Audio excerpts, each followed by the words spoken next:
Welcome to the Burgundy Gold Knuckleheads podcast. As always, sitting right over there is my main man, Reggie. What's going on, Reg? What's going on, Ken? How you doing, brother? I'm doing well. It's been a couple weeks since our last podcast, and so yeah, I'm at an undisclosed location. You know, I'm in a bunker. Once again, Bunker Ken has arrived.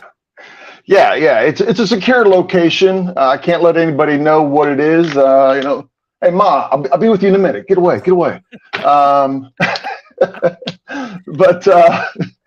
yeah, I'm I'm on the road, but we wanted to kind of had an opportunity to have a guest this week. We're going to bring him on in just a minute with Hogfarmer Chris and have a good conversation with him. And also talk about, a few other things that are going on with Washington right now. It's a slow time of season, but, for people like you and I think Chris also, it's Commander season 24/7. There's just some parts that are a little busier than others, right? Well, we're always in the news, right? We're sometimes good, sometimes bad. But right. I think many fans have predicted that this offseason was going to be a big offseason for us. On a lot of different levels, right? Right. We knew things are going to be happening at the quarterback position. We knew there's an ownership situation. We knew there's some key free agents that was coming due for contracts. So lots of moving parts were going to happen for the Commanders this year. And I think a lot of fans were anticipating kind of a long and busy offseason for us. But we'll get through with all of that with Chris as well once he joins us here. And kind of get his take on a few things. And he's going to just talk about a few things with us. He's going to take us through his experience with the Super Bowl. As many of you know, that he represented Washington as the 2022 Fan of the Year. So we'll get to hear great experience. Details on that as well. So, but yeah, man, we're looking forward to it. But I want to say, first of all, if you are listening to us, watching us on YouTube, make sure in the event that you want to listen to us, we are on all of the streaming platforms. So wherever you listen to music and things, you can just Google and search for us as the Burgundy and Gold Knuckleheads podcast.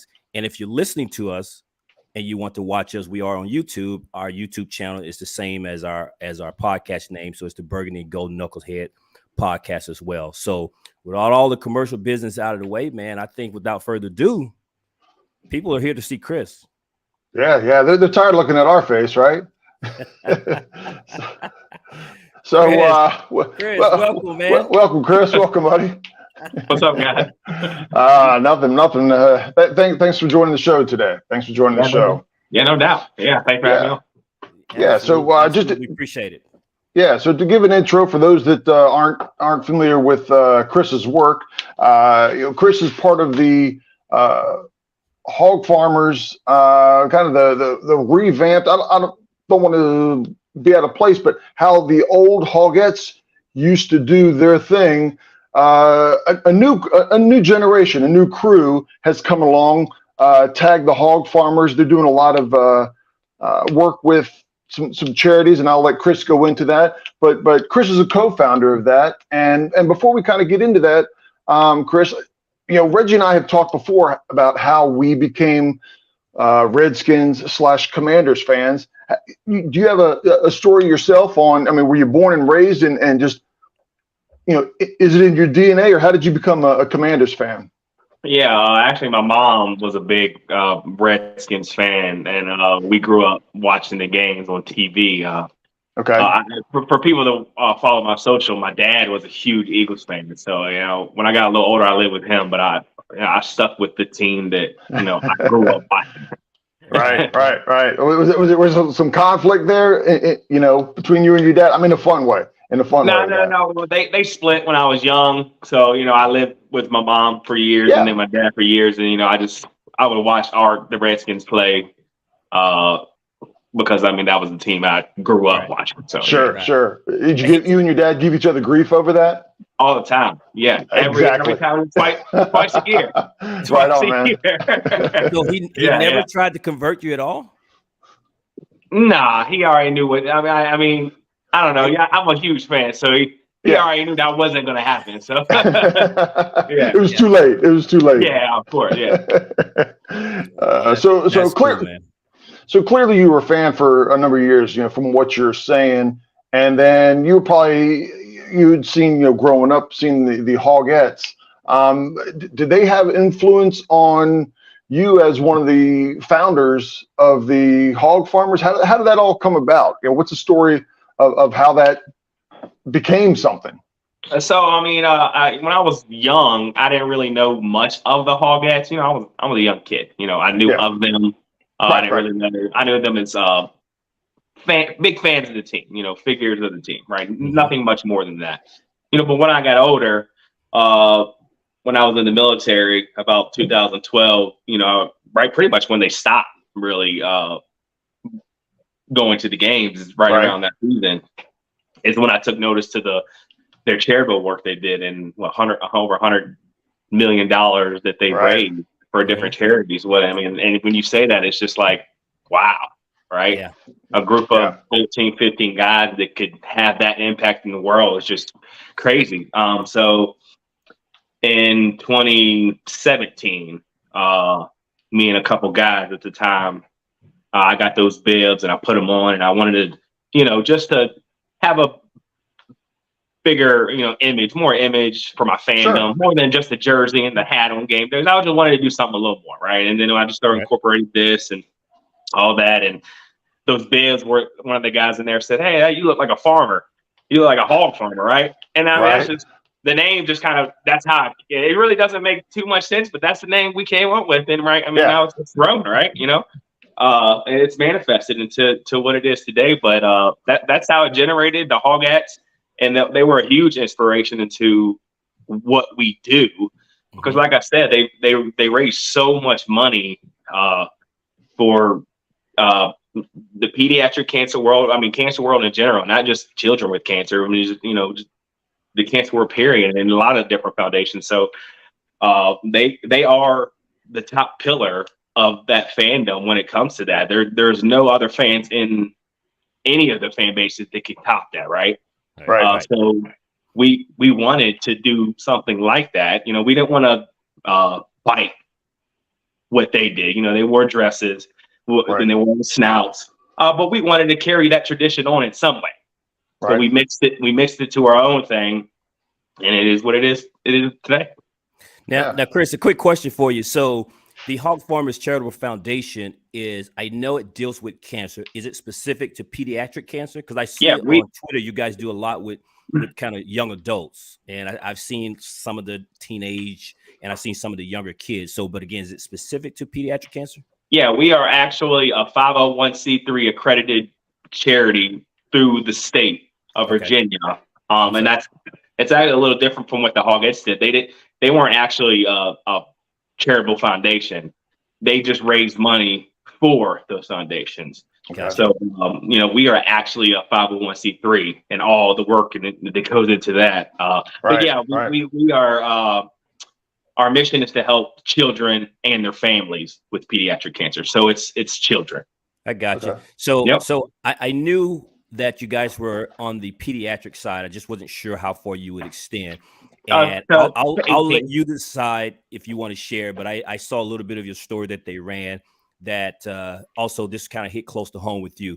We're not trying to bring the mood down or shed any tears for you. So I'll let you either just say, it hit close to home and we can leave it at that, or if you want to share the story. Yeah, I can share lightly because it does get me emotional, but it did hit close to home. My daughter had a lot of medical complications that led me and my family to be in the hospital a ton. So, pediatric cancer is one of those things for most people. It doesn't hit home to you until it hits you or your kid or your little niece or your nephew or something like that.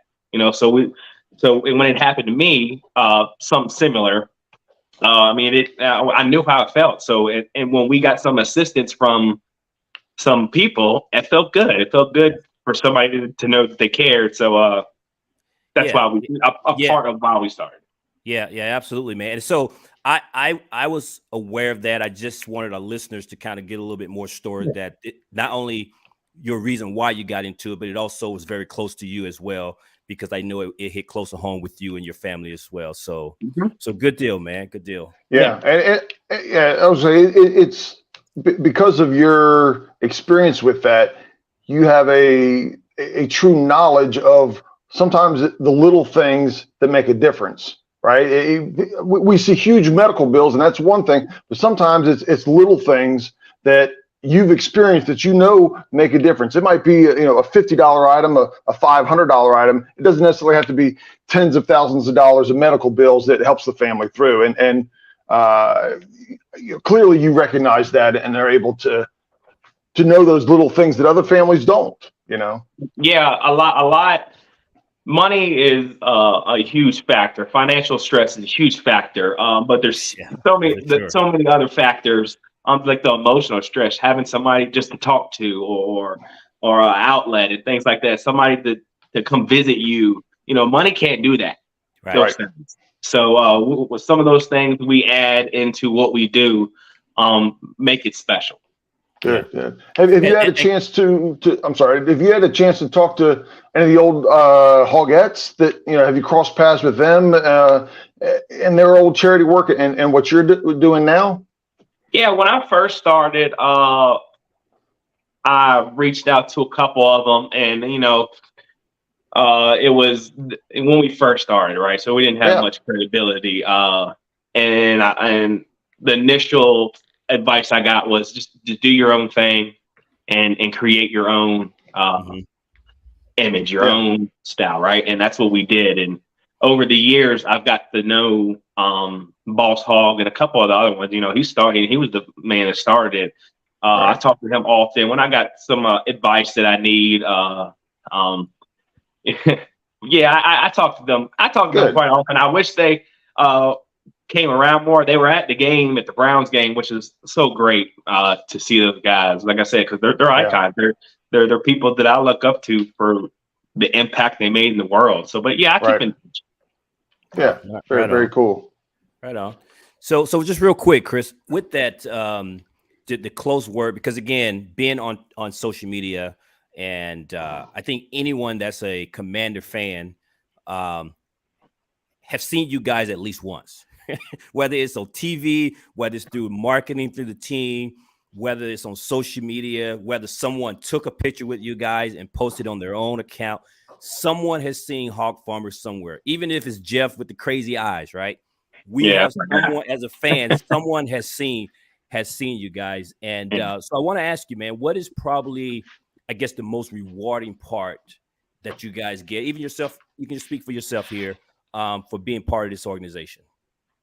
The most rewarding part for me, it's not the recognition. I don't care for that. It comes with the territory, but for me, it would be the relationship I've built to be able to provide things for our pediatric families, right? So when we get to bring a kid to a game and to see him, light up and watch that game with us is like that. Or, it doesn't even have to be a pediatric family or just a random kid, right? Random kids that come up to me and say, "Hey, Hogfarmer Chris," and give me a hug or something like that. That's cool. I love that kind of stuff, right? So that's, to me, those are the highlights of my days for game days. So yeah. Okay, right on, man. And I've seen some pictures here where you guys are having people on game day. So I'm going to assume, you don't have to give any specifics to it, but I'm going to assume here they're getting a special treatment that day. It's not just tickets to the game, sit in the stands and just kind of watch the game. They're probably getting some autographs and some things that a little bit making it a little bit special, I guess, for that day, because you're trying to your point, something money can't buy. You're trying to give them a little bit of a different experience, take their mind off of the day-to-day and all of the stress with the parents and everything that they have to deal with this disease, right? Yeah, like you just said it. The main goal is to distract them from those stressors of the pediatric cancer world hospital. So that's our main goal when we're there. We try our best with the people we partner and team up with, regardless of who it may be, to make the best experience for each one of those families. So that's for sure.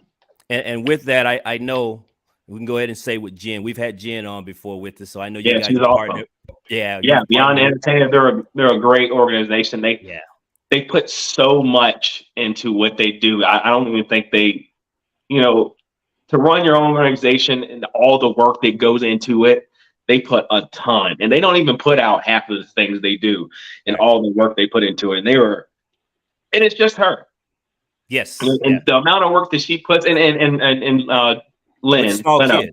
With small kids. With 3 kids, right? So she to impact, to make an impact like she does, it's phenomenal, especially during Leno Claus. So whenever we get to work with them throughout the season, not throughout the season, it's amazing. They always help us make sure the kids are taken care of there. 100%. And again, we follow her on social media as well. And like I said, we've had her on. So I know that you guys had partnered up. But yeah, she's awesome, man. We've never met her. I know you got to spend some time with her, in person, but they seem like some cool people to hang out with. Just even outside of all of that stuff. Yeah, that's part of the main image of their organization. It's called Beyond the Entertainer. So they want to show people that it's more to life than a football player. Charles is more than a football player. He does more than just play football. I mean, he makes an impact in the world. And that they're good people on and off of it. Yeah, awesome. And speaking of them making an impact as well as you making an impact, you both Charles Leno and yourself this year got recognized for a lot of the work that you do. Charles Leno was selected by Washington as the Man of the Year for all his charitable work that he's been doing. And Man of the Year. Yep. Yes. And then you got recognized as Fan of the Year for the work that you do. And obviously, Fan of the Year right off the bat goes to tell you how big of a fan you are. But the work that you do for the club and for the community added on to it. And so Charles Leno and Jen Leno went to the Super Bowl representing, and then from you as a fan went to the Super Bowl. Tell us about that experience. And congratulations, by the way. Absolutely. We can now personally congratulate you. On Twitter, everyone is liking and congratulating and all that. Right. That's a lot. I know you appreciate the love. Yeah. But now we can personally say, congratulations, man, for representing appreciate it. I'll tell you, from beginning to end, the team led the way for Commanders Fan of the Year. I'm in a chat room with all other 31 other teams, and the things that the Commander did for this Fan of the Year and me was leaps and bounds beyond most of the other teams in the NFL. Really? Okay. Yes. So I'm gonna assume that has a lot to do with Jason Wright and his crew, right? I'm not sure. Maybe the word, but I believe most of it comes from Vice President of Guest Experiences, Joey. Gotcha. Yeah, I'm pretty sure he heads that on, and that's his job, and he does it very well. Yeah, for sure. Sound like they took care of you, though, huh? Yeah, I mean, from beginning to where I got the two custom jerseys, that in itself was crazy. Commanders jerseys, the game worn ones. Not too many people have them. And then the things that they did for me were the things. I'm glad they tailored it to who I am as a person, right? They didn't give me a whole bunch of things for me, right?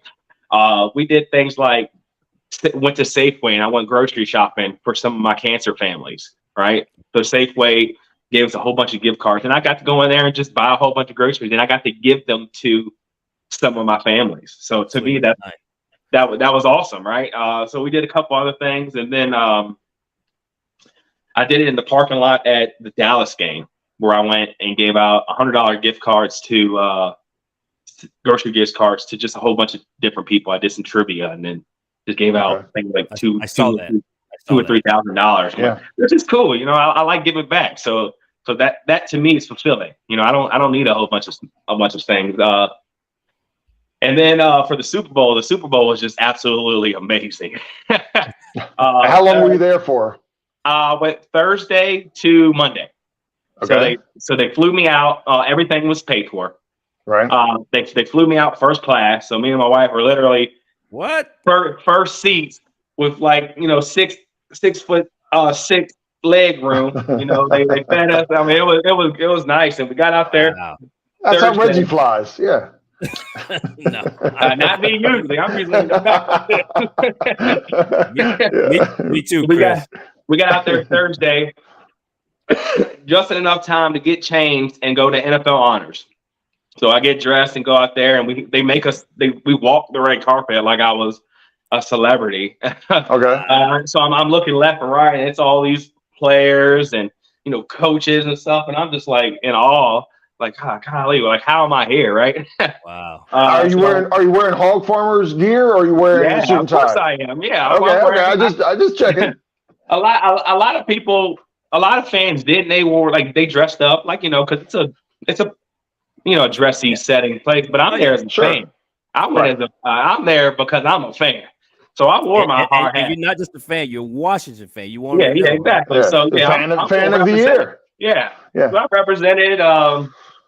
We did that, and then we got to watch the NFL Honors live, and really, it doesn't do justice on TV for how nice and cool and the flow of the actual show is in person. It was amazing. I was a little upset Charles Leno didn't win Walter Payton of the Year. They gave it to them, but I mean, it is what it is, you know. Right. Yeah, so I watched it, so I got to see that, and yeah, it was cool. It was a good show. So then Friday, we went out to this NFL experience thing. I met up with Julie Donaldson, and we did like some activities where we threw the ball, and it was a whole bunch of stuff. I did some stuff with her, and then I just spent the day with my wife. And then Saturday, they sent us to a Sports Illustrated party.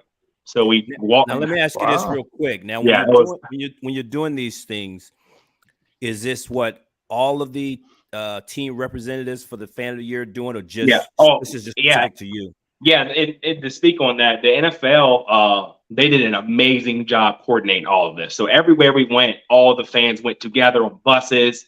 It was coordinated, accounted for. We all went together everywhere, except for, you know, late in Friday, we got to spend some time to ourselves, to our families. Yeah. Right. And that day when I did the NFL experience, I actually met up with one of our cancer kids. His name is Parker. The Lenos, Beyond the Entertainer, actually, in the Washington Community Relations, sent him out there.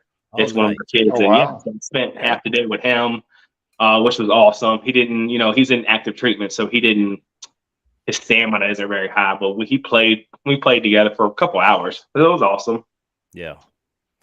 And then Saturday we went to the Sports Illustrated party. Like, they bust us all out there. I mean, it was like, tons of celebrities. I mean, you're just walking by guys. Like, you know, I'm sitting here, you know, looking to my left, and then Baker Mayfield bumps me in my shoulder, right? And I'm like, oh, what's up, man? I mean, it's just a ton of football players, celebrities out there, and I mean, they treated us like VIPs, man. Literally, the whole stage lit up, and it had Fan of the Year on it, right? Because it was all about us, and it was like probably 2,000 people there, and they showed our clips of while we were there, and I mean, it was. And then the Machine Gun Kelly and the Chainsmoker performed, and they busted us back in it, and it was crazy. Actually, my wife actually took a pillow from the concert. Right on, man. Yeah, from the concert. And then Sunday we got up, you know, we ate breakfast, and then they bused us to the Super Bowl, and it was just, we were treated like VIPs there. We got there. We had some time to wait. We went to the pregame show on NFL Network, and they had us up there with the crew. I can't remember who the crew is. Nate Burleson. Yeah. I'm thinking all them. Well, we know Michael Irvin was not there. Oh, right. He wasn't there. I don't know about that. That's another story. Yeah, but Michael was not there. He was not on the set. Yeah, and then so they had us on there on TV, and then they actually took us. We got to go in under the stadium, like behind the scenes, and look at all that, and got to go on the field. Wow. Pre-game, which was crazy. Just, you know, touching the grass for the I mean, the grass seemed fine to me. I heard much be complaining, but it seemed fine to me. I don't know. You didn't slip and fall? A lot of Eagles players were complaining that second half, but I don't know. I think that was because they lost. I don't know. Hey, part of it might be, you know, Hogs like that kind of weather, exactly, right? Exactly. Hey, so the next time I hear Eagle fan complain, I'm like, man, I had a source who was on the field. Yeah, It was not. it was fine. I don't know. People make excuses when they lose. I don't know. Right. Right on. And then we just watched the game. Which was, I mean, that's probably one of the best Super Bowls I've watched in. That was a good game. Great game. That was a great game. It was and coincidentally, I'm sitting in my seats, and then this Washington family of 6 walk up and sit behind me, right? And where you going with this? Yeah, I'm talking to the mom, you know, and a woman 2 days before had been messaging me on Instagram. Hey, I'm here. I would like to meet up. We just never connected. So it was the same woman, right? And I'm talking, and then she wanted to take some pictures with her kids and stuff. And I was talking to her kid and all that. And in the midst of the conversation, she's like, yeah, Coach Rivera sent me out here. And I'm like, wow, that's very nice. That sounds like something he would do. He's a great guy, right? And then he's like, yeah, my daughter, Lucia, had cancer. And I'm like, wow, that's like, this is like divine intervention, right? I'm sitting right behind these people. And they, Coach Rivera and Joey Sly, the Joey Sly Foundation, they sent her and their whole family out to the game. So, I mean, I'm just sitting there talking to her daughter about the things that she's been through. And, you know, she's been in remission for 2 years now. But it was just like, I felt really good to watch the Super Bowl and be there with a kid that had cancer in their family. So it was just like, probably me and them were probably the only Washington fans in the stadium. I mean, the whole time in the stadium, you know, I wore my whole outfit everywhere I went. It was a ton of Eagles fans. And all I got was, you must be at the wrong game. Blah, blah, blah. I'm like, why are you here? Why are you here? I'm like, I'm just here to have a good time, man. Good luck. Good luck. Man. Yeah, it was awesome. It was very nice. And then now I was gonna say, and then to cap that all off, you put the picture of your wife at the airport, I think it was. she man, I don't think she had much sleep. I think it was a video. It was a quick thing, man. And boy, she looked at Chris. We ended up not getting back to the hotel till probably almost midnight, and we had to be at the airport at 2:30 in the morning. So we didn't get any sleep. So she's playing there, and I used to mess with my wife all the time, but I kind of stopped. But I was like, man, I gotta get her. So I messed with her, and she gave me a death. I think she was dozing off or something, and Chris, she was asleep. She was just laying there, and she turned around. Boy, looks could kill, man. That's all good though. She still loves me. Yeah, well, I mean, it's funny. It's funny now. Let me ask you this about the experience, though. Was there one thing outside of obviously, I think meeting the young girl that was in remission there, was there anything else, one thing that just stood out to you that that one experience, whether it was meeting somebody, interacting with someone, just the one event that was the tops overall of the game, maybe perhaps? To be honest with you, I can't quite pick one thing, because I don't. To go with my wife was a great experience because I have 3 younger kids, and if y'all got kids, sometimes it's hard to do things with just you two. Right. So that was great. Spending half the day with one of our kids, Parker, was amazing. Just to see him have some fun. Having a special dinner with my wife. We went out with the Lenos and had dinner with them, which Soel was great. Treating my wife, the trip for me was meeting some of these kids and treating my wife to a weekend out, right? So I treated whatever she wanted, got her dolled up, and we went out and did a whole bunch of things. So that was really, I wanted to gear it towards her. So I would probably say that, making sure my wife had a great weekend.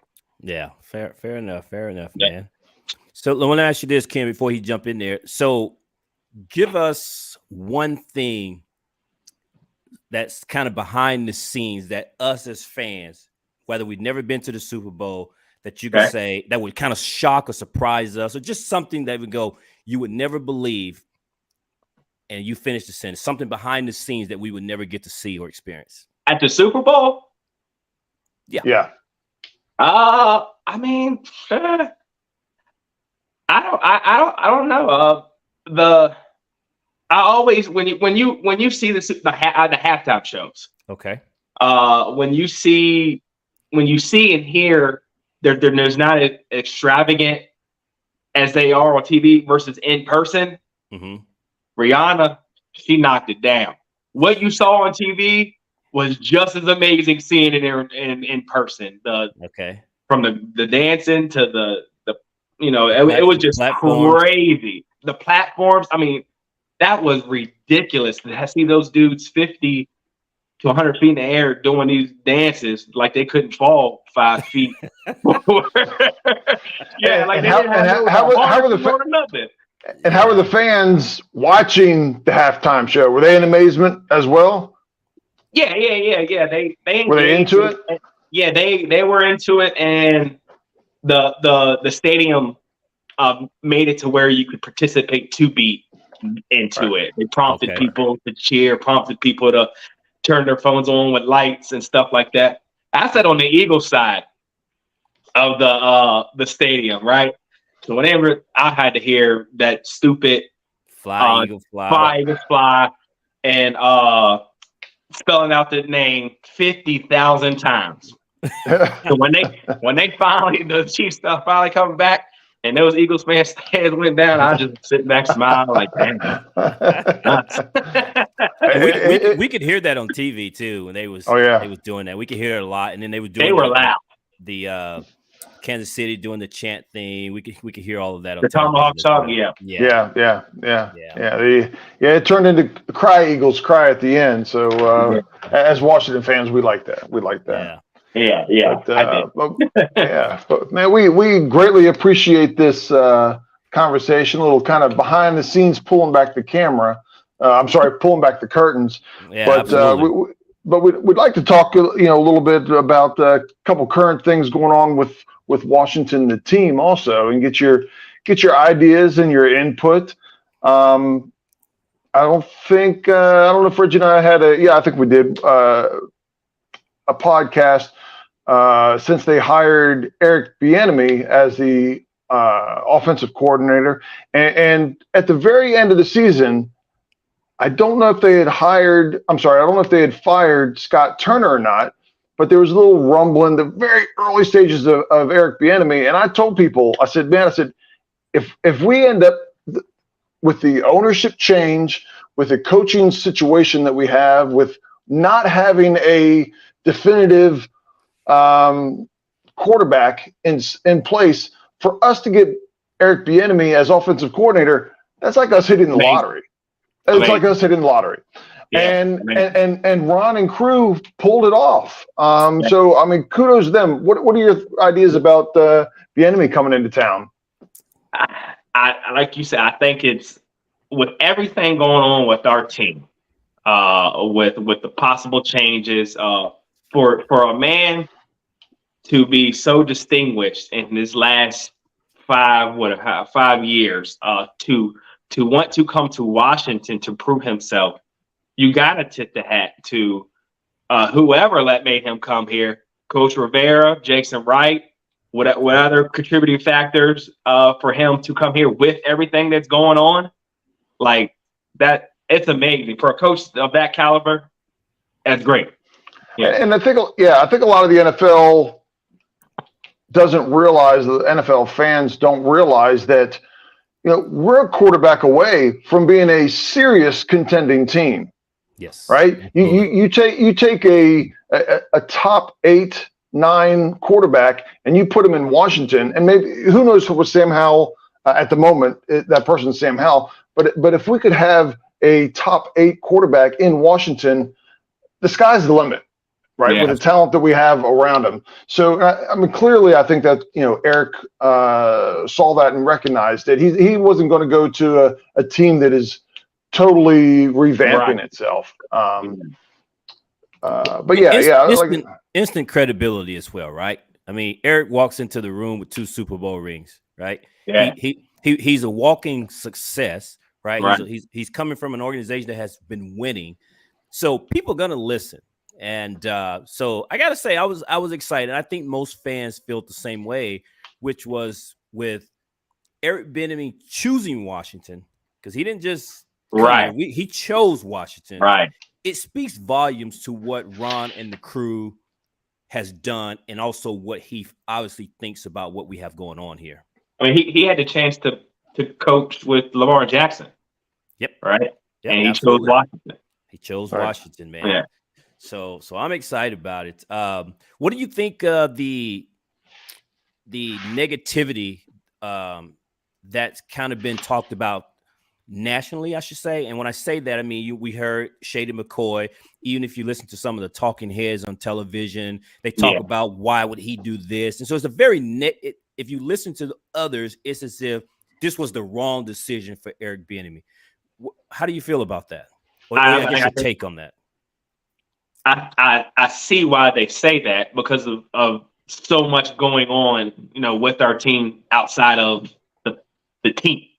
Right. I think that's why. And we don't have a quarterback, a successful quarterback. So he's going to have to prove himself to work with Sam Howell. And I see that's why, and all the contributing factors of Washington and all the things that are going on beyond football. But I mean, as you say, he don't care about none of that. He's here for the team and for them to win, and that's what I want. Right.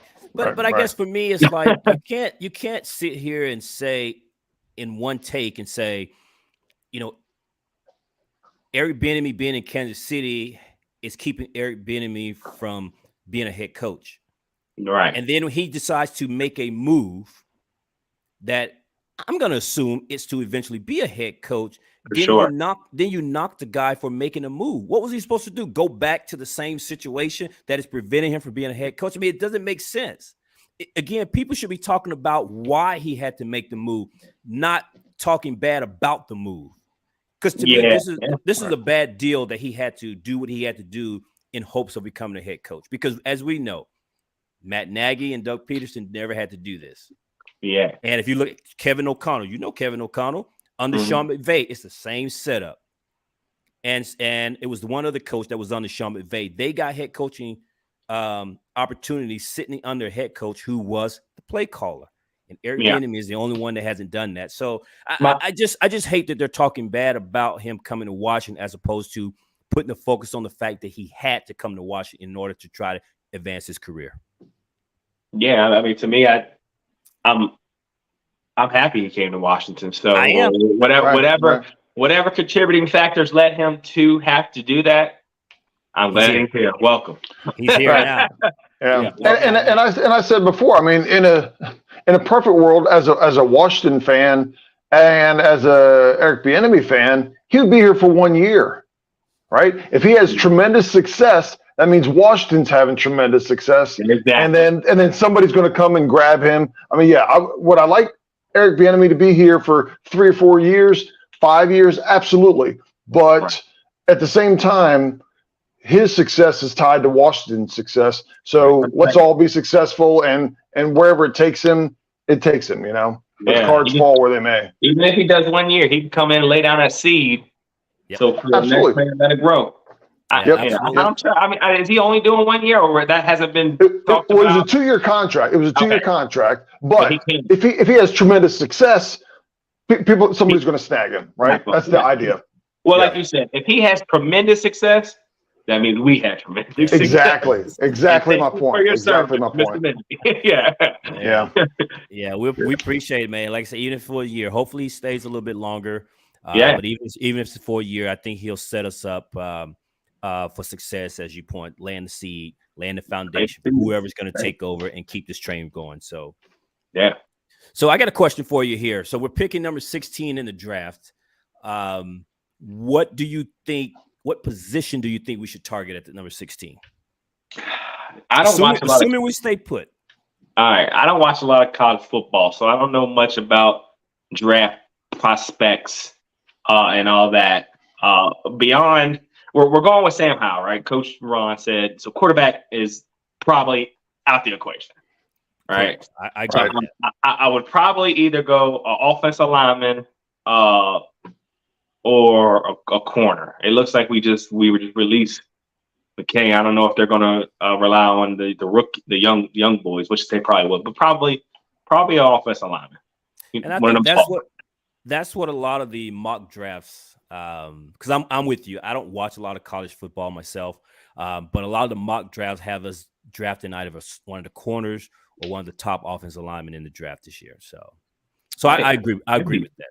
It'd be ones. We gotta make sure Sam Howell's protected because we had a lot of I had busted coverage, but we had a lot of injuries on the O line this year too. Start with Chase Morgan in the beginning, man. He's the center, is the mastermind that runs that offensive line. So when he went out after game one, you already messed up, and then Wes Schweitzer filled in and he got injured. I mean, so there's so many contributing factors to why the offensive line didn't perform well beyond the players. You know what I mean? To interchange that much of offensive line like we did, that's tough. It is tough. Right. It is tough. And know, and they did pretty good at it the year before. Yes, but man, it didn't quite gel as good this past season because the year before, with all the injuries and the shuffling that they did, it worked.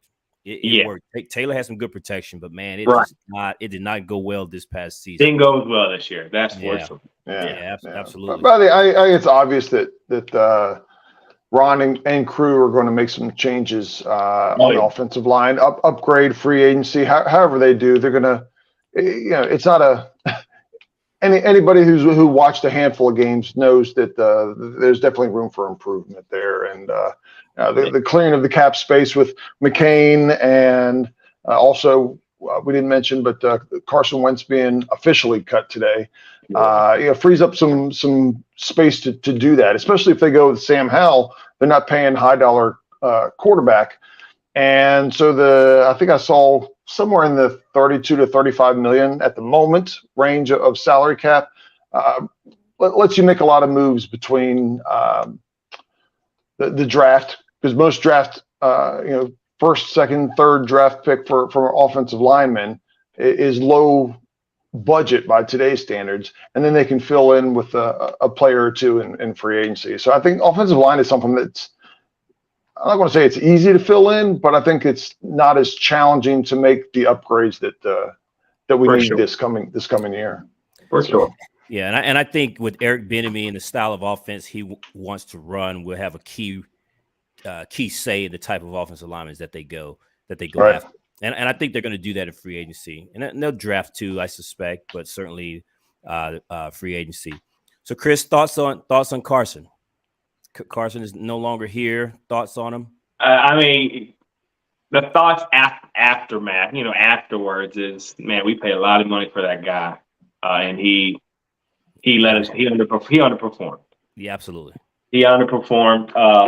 Initially going in, I was really excited about Carson. Me too.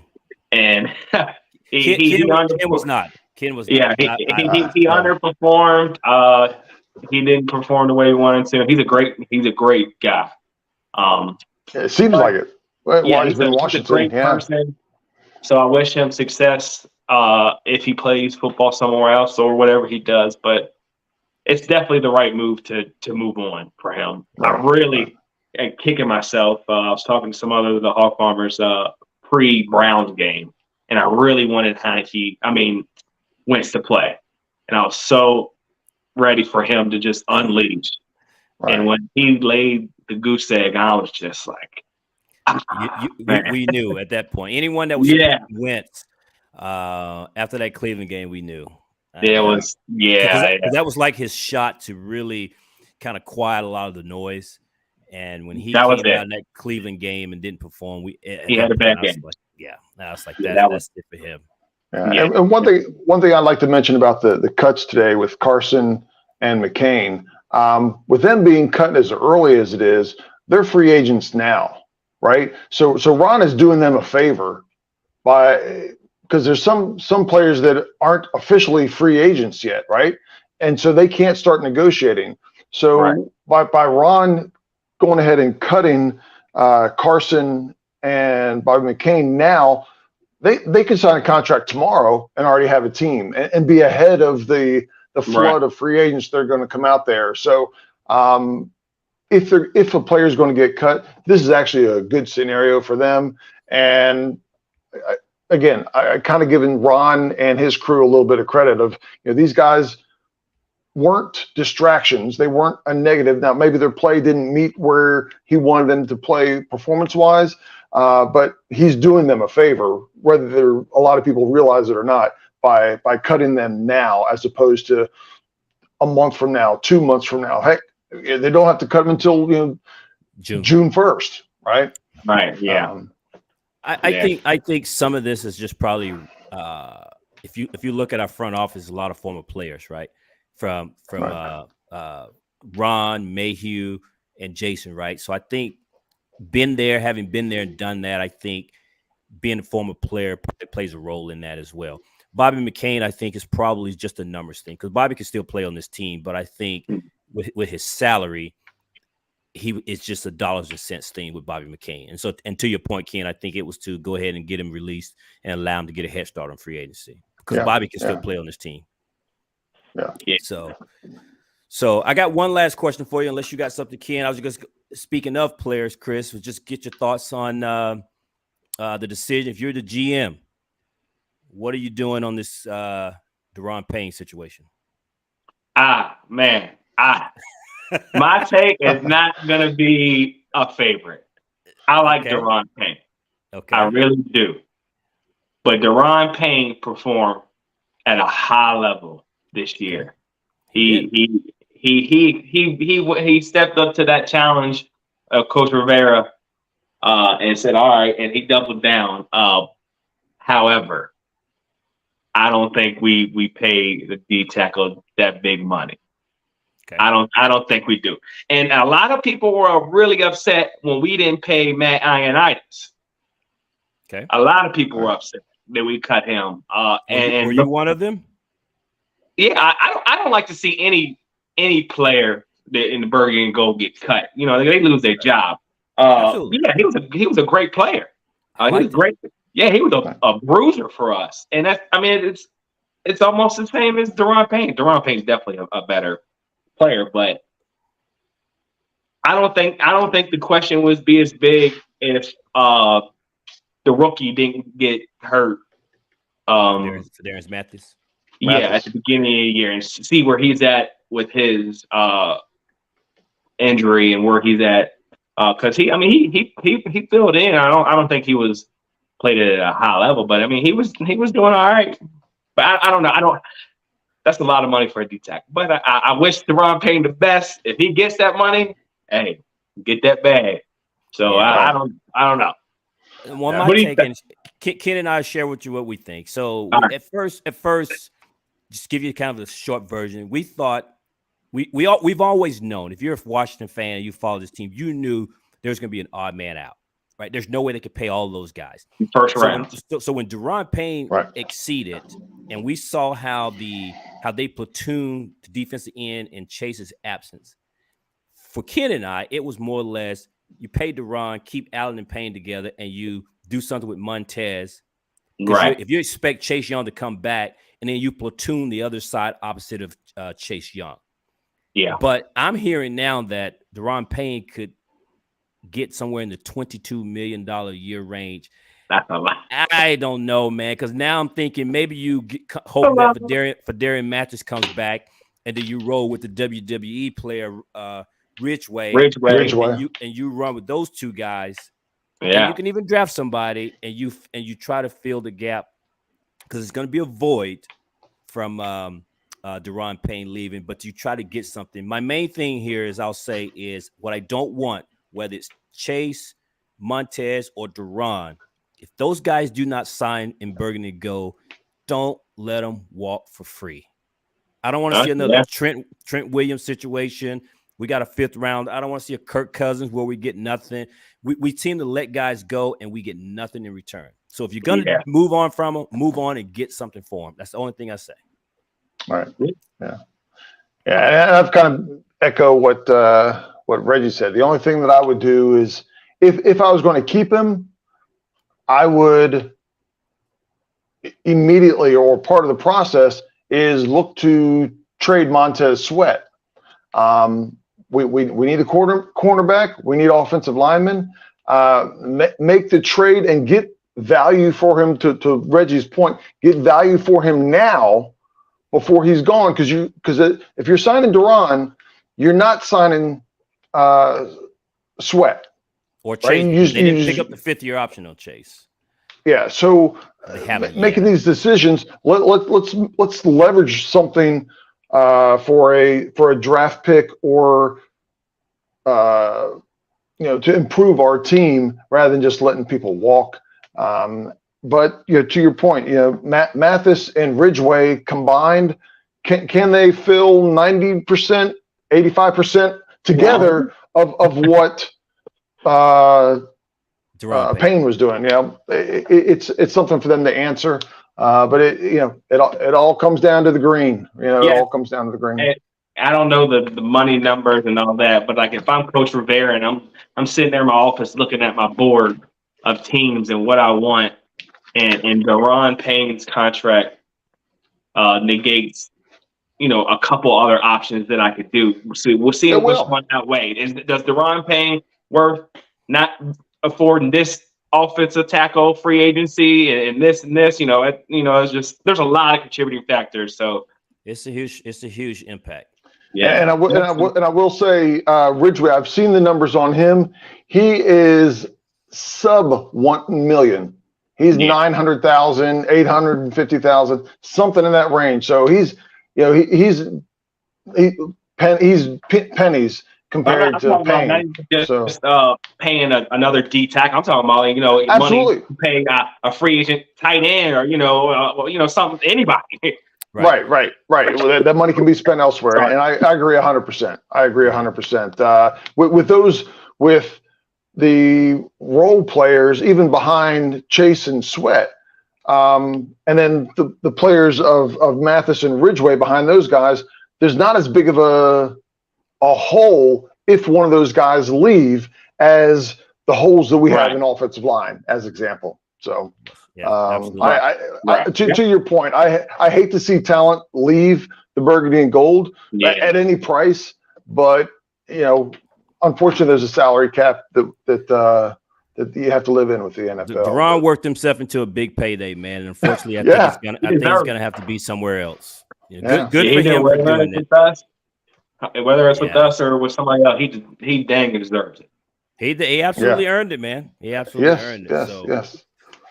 Well, man, I don't have anything else, Chris, man. I just want to say we certainly appreciate you joining us, man. Spending the evening with us. Chris, plug everything for yourself and your charity real quick. For people that don't follow Chris on social media, you can find him at Hogfarmer Chris at Twitter. But go ahead, Chris, fill in how people can reach out to you and connect with you and the charity. If you want me to plug, the only plug I'll do is our charitable foundation, which is the Hogfarmer Charitable Foundation. We help children and their families affected by pediatric cancer. And a lot of our big community is you guys, our fellow fans. So we're at the official Hog Farmers on Facebook, the Hog Farmers on Twitter and Instagram. So give us a follow and just see all the things we're doing to impact this world. Absolutely. Yeah, absolutely. And we both follow you on social media, Hogfarmer Chris personally. For those that don't follow him and are interested, Chris is a very positive person on everything. I seldom ever see you even knock Redskins players or coaches, even when we're going through a losing streak. You stay very positive there. I can't say that myself always does that, but whether it's helping the community or rooting for the team, Chris is extremely positive. as far as I can remember, almost nothing negative, or I'll go as far as saying nothing negative.